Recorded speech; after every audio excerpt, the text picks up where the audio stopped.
Hello everyone, welcome back to my channel, Dr. Markin Saikia's talk on foreign affairs. Today we are going to discuss a very important issue, that is, what is Global South? These days there has been a lot of talk, and discussions and debates that's going on in TV channels and in news media and any other intellectual forums about the re-emergence of the Global South. And in this context, we want to find out what is Global South, where is Global South, what is its importance, what is the road ahead. First, let us look at where is Global South. And I have given you a map here looking at the Global South, and the dividing line has been yellow line that I am showing you here that divides the Global North and the Global South. Now, let's find out where is Global South. The countries belonging to Global South are located in the southern hemisphere, and those in the Global North are located in the northern hemisphere. In terms of land area and population, the biggest countries of the Global South are China, India, Brazil, Pakistan, Indonesia, Mexico, and Nigeria. The majority of the Global South nations are just near to the topics or in it. The term Global South is used strictly in the economic sense. Therefore, Australia, though it is located down under the southern hemisphere, but not a part of Global South. The United Nations Finance Center for South-South Cooperation maintains the world's most reputable and reliable list of Global South countries or nations. In the beginning of 2022, the list includes 78 nations in all, which are referred to as the Group of 77 and China. Now, let's see the origin of the Global South, from where it has all started. The words Global South refers to those nations that are coming under the category of developing, less developed, and underdeveloped countries. The majority of these countries fall in the southern hemisphere, coming from the continents of Asia, Africa, and Latin America, but not all. The very words Global South has been first mentioned by a political activist named Carl Oglesby in the year 1969. In fact, he led a movement called Student for Democratic Society, SDS, that publicly opposed the Vietnam War. While writing in the global Catholic magazine called Commonwealth, he strongly advocated that the war in Vietnam was the result of the history of the northern dominance of the Global South. That is how he was using the word Global South. But with the sudden breakdown of the former USSR and other socialist bloc countries in Eastern Europe, helped the term Global South gaining currency or popularity in scholarly writings, reports, debates, and discussions all over the world. Till then, the popular word that was coined and used for these nations was the Third World by Alfred Sauvy in the year 1952, while drawing an analogy with the three historical estates of France: the nobility, the clergy, and the bourgeois. They were referred to as those nations which were yet to be industrialized in the Western sense of the term. I mean, those were the nations that were categorized as nations from the third world. However, with the disintegration of the USSR under then President Mikhail Gorbachev, the so-called Second World, that is the communist world or the socialist world, had disappeared, and hence the relevance of the third world had slowly gone into oblivion. Thus, the use of the word third world has sharply fallen in the 1990s. Now, the rise of the global south, how this has emerged. The global south is an inseparable part of the international system. It is beginning to become a meta category in the study of current dynamics in world politics. It further brings home the fact that its explicit engagement in the world system is a must now. It is vital for the globe because of its abundant natural resources, diversity of cultures, and most importantly, the manpower. The recent global conferences, summits, and congregations of world leaders fast experiencing the presence and voices of the global south. The BRICS summit that was held in South Africa this August, I mean August 2022, 23, sorry, reiterated the critical importance of the grouping. Its chair and host nation, South Africa, declared its goal was to advance the agenda of the global south.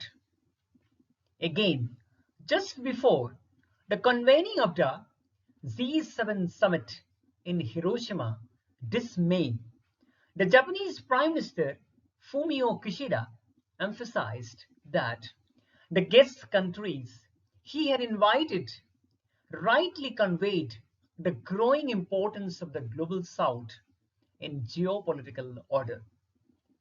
The current crisis between Russia and Ukraine that started in 2022 has suddenly brought the global south into the international debates and discussions. Interestingly, many of the leading nations of Asia, Africa, and Latin America clearly started their willingness to go with the US-led NATO over the war in Ukraine. This has gained momentum in fighting one of the bloodiest wars in the European continent since the end of the Second World War and the formation of the United Nations Organization on October 24, 1945. The latest G20 summit in New Delhi has once again strongly echoed the voice of the global south with the inclusion of the 55-member African Union, that is AU, to the G20 under India's presidency. The latter has established the predominance of the global south in this intergovernmental forum. Now, global south and other terminologies that we quite often see in international politics.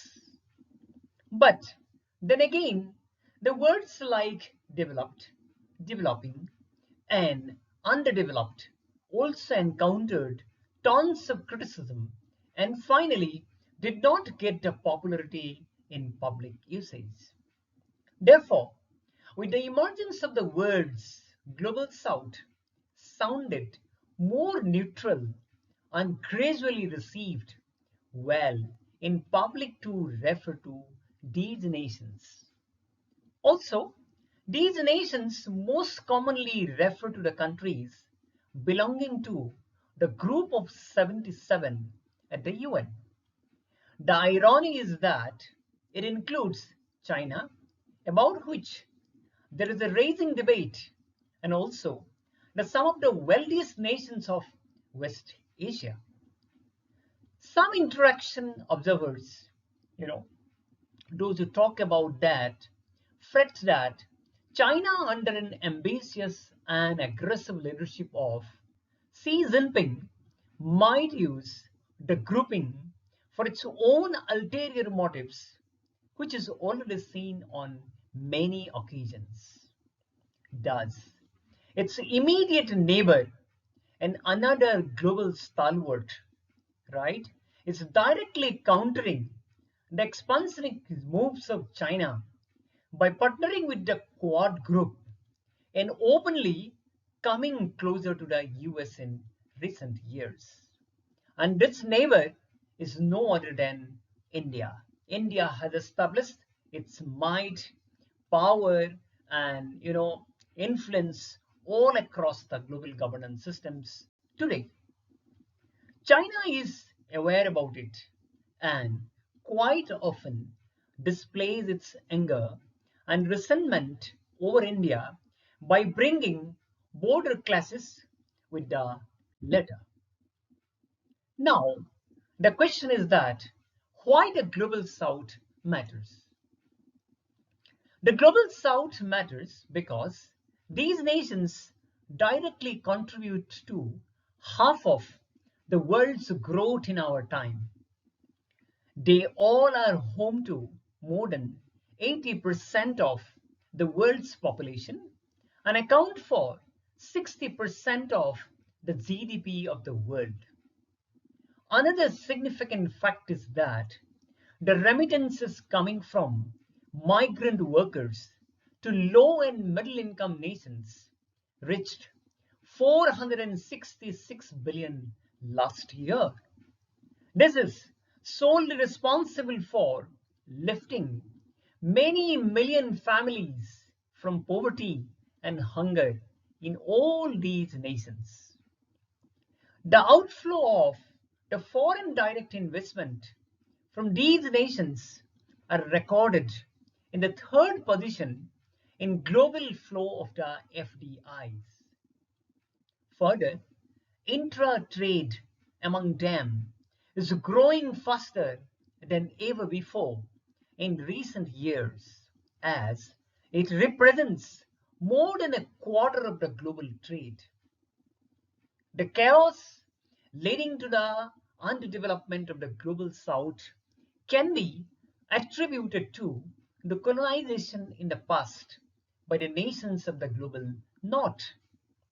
Finally, the role and responsibilities shared by the children and youth of the global south today in arresting the climate menace is remarkable.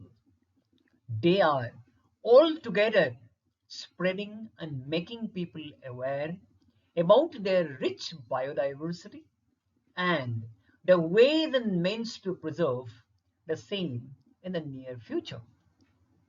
The entire global south, countries or nations together, is a rich mosaic of innovation, cultural diversity, and creativity. Now, let's see India and the global south. India's leadership at the recent G20 summit has undoubtedly made the country the voice of the global south. It can certainly lead the group, but only with close coordination from the other big league nations in the same group like Brazil, South Africa, etc. The global south largely demands a strong South-South cooperation, that is SSC, in larger scale. The UN Population Fund defines the SSC, I mean South-South cooperation, in its policy and procedure manual as a means of development by an exchange of knowledge, experience, and information and capacity development between and among developing countries, true governments, civil society organizations, and academic institutions, national institutions, and networks to accelerate the implementation of the ICPD agenda and the achievement of the MDGs in particular countries. Today, the UN cooperation to SSC is instrumental in advancing the SDGs, I mean Sustainable Development Goals in developing countries. Finally, the Global South forces ahead.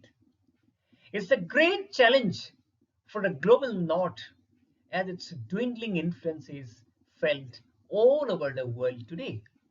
Certainly, the time will come for the rise of the rest, and the leaders of the global liberal order have to work in tandem with the rising and shining global south. So, friends, we all are aware today the global liberal order headed by the US and the West is declining very fast.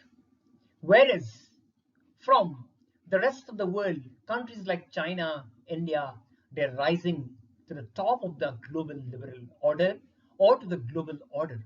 So these things are changing very rapidly. So Global South will have a definite voice in world affairs in the days to come. Thank you friends for watching me. Kindly share, subscribe and like my videos.